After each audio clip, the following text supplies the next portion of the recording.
Welcome to the PT Walkabout podcast, a podcast that serves to inspire and inform listeners about physical therapy. My name is Dr. Lynn Steffe, and I'm a PT business and marketing consultant, best known for traveling the country both in person and virtually to help kick off, improve, and grow businesses. I wanted to share the gift of incredible insight to vital issues in physical therapy from interesting colleagues nationwide. We will explore the business of physical therapy, the role of physical therapy in lifestyle medicine, and actually all things physical therapy in order to help you grow your business. This podcast is offered through the generous support of our sponsor, alinea-engage. Alinea is on the forefront of digitizing your patient intake and driving loyalty before your patients even walk in the door. So I'm with Jamey Schrier today in La Crosse, Wisconsin at the Wisconsin Physical Therapy Spring Conference. And I'm in the middle of doing my little PT podcast Walkabout. And I just want to start off by saying that the reason I do this walkabout is the best journeys answer questions that in the beginning of the journey we don't even think to ask.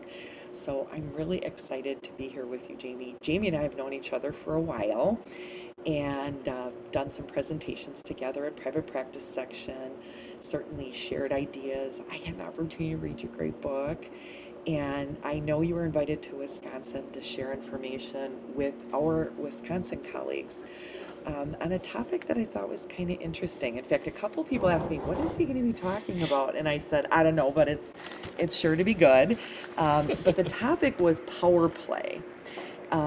I think what I'm going to have you do first is just give a little bit of background about yourself, and then we'll kind of dive into this.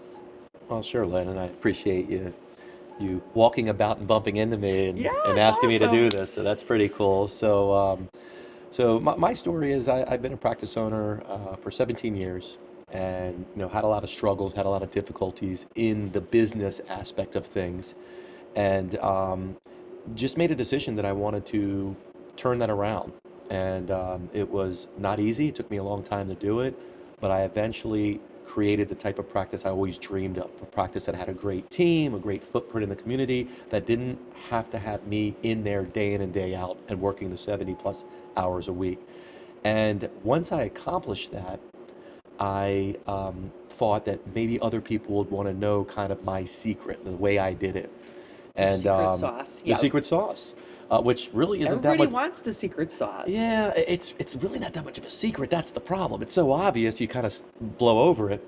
But anyways, so I wrote a book, The Practice Freedom Method, and I started coaching and working with other business owners. And they started having success, and I started loving this. And the business part of it, I just didn't kind of fell out of love of the business. So I ended up selling the practices and started focused solely on improving, private practice owners, helping them improve their business, their lives, creating amazing teams, and all this other kind of stuff.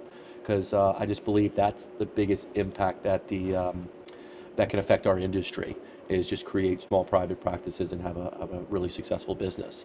So that's what I'm doing right now. I'm helping those people and And I build their think businesses. people, I think the one thing I always find, because I feel like you're kind of on walkabout like I am, you're out and about and you get to work Sure, with people from sure, yeah. around, and the whole purpose of a walkabout is kind of that journey where you're open to learning things and sharing things. But I think that people sometimes forget that the most important part of their practice are the people.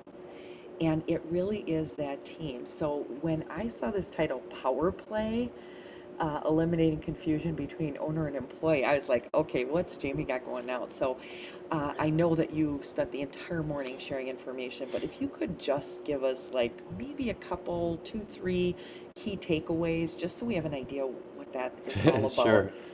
So the titles, it's kind of interesting. I mean, power play kind of came from the hockey. When you're on a power play, you have an advantage, 5-on-4 or something like that.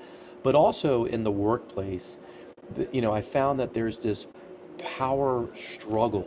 There's this us versus them struggle. Okay. I always had it when I was in business. It's the owner versus the rest of the people. In big corporate structure, you'll see it where there's, management versus the rest of the employees. So I kind of use that play on words as power play because talking to hundreds and hundreds and hundreds of business owners in the world of physical therapy and outside of the world, the biggest challenge that I hear is the area of confusion. People are not clear about what's expected of them.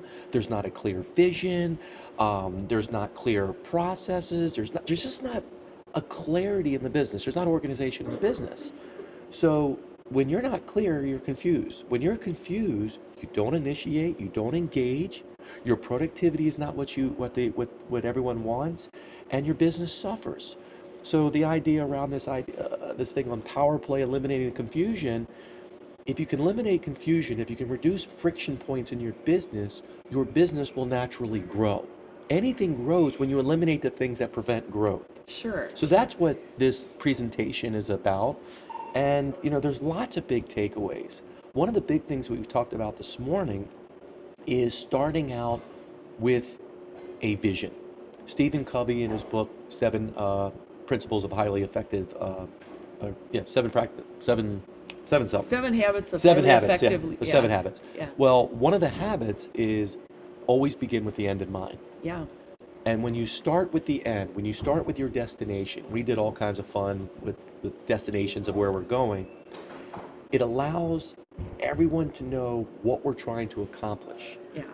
Then you can reverse engineer it to shared figure out the vision. plan. Yeah. Yeah. But the vision is the owner. We get to do this. It's our practice. We get to make it up. Everything, all these visionaries out there, they just make the stuff up. And sometimes I feel we don't take the time to actually create what we want because we're so busy dealing with the problem that's right in front of us. Sure. So we sacrifice the critically important to focus on the urgent of the moment. And there's always something urgent.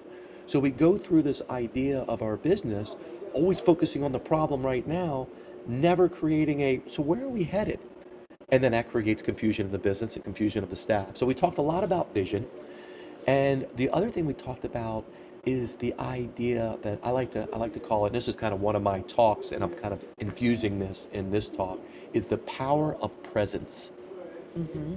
Presence is how you show up. Okay. And we get to choose as business owners how we show up to our patients, how we show up to our staff, how we show up to networking events or referral sources. We get to choose how we show up. And many of us don't realize we're not showing up with the power, the energy, the mindset that we think we're showing up as. We might show up in angst and anxiety and different moods and grumpy and having a kind of an issue with somebody, but we pretend like it's not there. And this affects our relationships. I mean, there's something that we all know called the law of attraction. Yeah. Like attracts like. And when you consistently show up, however you're showing up, you will attract people around you. So one of the big points I shared is if you really want to know how you show up to things, you just have to look at your staff and look at your business. And if you're not happy with it, it's because they're reflecting off of you. Yeah. They're just nothing but a mirror of you. So we talked about how you can show up better. Yeah. That's awesome. I think there's such a tendency, and I witness this when I'm out and about. I'll be out and I'll see managers like literally come flying in the door, walk past everyone in the office, the front desk, grab their schedule, go into a treatment room, bustle around all day, act annoyed by, the day-to-day problems, which we all have. I mean, there isn't a practice out there that doesn't have things that come up. But I think what happens is the team around them starts getting that same level of angst and hurry and impatience and that lack of attention to the people around them. And in that case, it's the patient. So Absolutely. That's powerful to, get people to reflect on that. Yeah, because we're all leaders. And leaders have a tremendous amount of influence over others. So if that's how you're operating as the leader, as the owner, or even the director, your staff's going to operate. And then the whole thing becomes an angst of just chaos and just trying to survive. And it's like, who wants to just be in a business to survive? No, You know, nobody. be Well, and present. too many people feel so. Okay, so say you're having a bad day, and you're about to walk into practice, and your team is there. What are one or two things you can do to kind of make sure that when you show up, you have a positive impact versus just Well, this is a great thing because it actually happened this morning. So okay. before I came in to do this presentation, I had a phone call, one of my staff members, and there were some issues going on, and it kind of affected my mood. Basically, put me in a bad and down mood.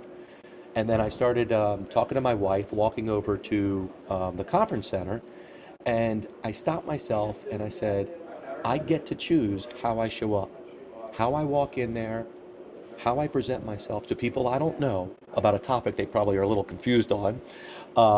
And how I do that is my choice. So what I did is I took a deep breath and I asked myself this question: what do I appreciate about the people in this room? That immediately did two things. One, when you take a deep breath, you get a physiological change. That's one of the things you can do to change how you show up, your state.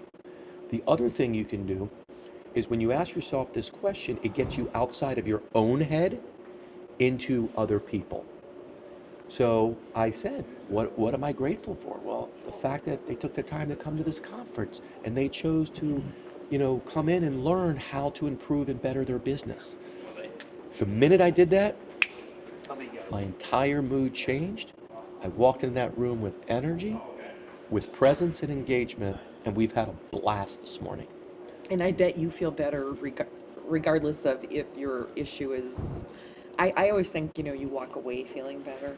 I know when I go into a practice, one of the things I always do is, most of the time they've kind of told me what some of their issues are and revealed some of their warts, and we've had some preliminary diagnostic work done. But when I get there, my goal is always to find first a couple of things that I think they're really doing well, and to really focus on first what their strengths are, and kind of say to them, hey, you're doing this well, you're doing this well, you're doing this, we can fix this, but look at all that you're doing well. And so it changes my mindset from being a problem solver and a problem identifier to being more of a solution person. And it sounds like that's kind of what you do too. You go in with a positive focus in mind. Yeah, absolutely. And the biggest thing that we really focused on this morning is the fact that we get to, I like the word get, we get to show up how we want. Yeah. No one else is responsible for how we show up. We get to choose our mood. No matter how bad something might be, you get to choose you want to show up angry. I said this example with my daughter. She gets mad at me sometimes. She goes, "You're making me mad." I go, "Really, Gracie? I'm making you mad?" "Yes, you are." I go, "I can't make you get mad." She goes, "Well, I'm angry." I go, "Good. Then intentionally be angry. Right. And when you're done, let me know, and then I'll talk to you." Yeah. Oh my God. Because I want to teach her, because she's a very strong personality, I want to teach her, you're in control of how you are. Don't start blaming the world for everything, because we see where that goes. Oh yeah. And a lot of times as owners, especially owners, we start to blame other things outside of us, whether it's the hospital things, it's the government, it's the Medicare, there's no good PTs out there and all this stuff, realizing let's just control what we can control. Right. And it's how we show up, how we stay present, and what we can do. And it's amazing the changes that happen and how quickly they happen. That's awesome. That's awesome advice. Thank you so much for taking the time not only to come to Wisconsin and enrich the cheeseheads around here, but also to share that information with the folks on the podcast. So You're welcome. And I hope you have safe travels back home Thank for you. the weekend. So you can be with your family and your daughter. I have a strong-willed daughter too, and there's things about it I always had to remind myself. Growing up, I always told my husband, I said, the things that make it challenging to raise our daughter are going to make her an amazing adult. And, Absolutely. And it's true. So thanks, Jamey. So Thank you. appreciate it. Thank you so much for listening to this week's episode of the PT Walkabout. Be sure to subscribe and share our podcast with your colleagues. We look forward to offering more great information to inspire you on the next episode of PT Walkabout.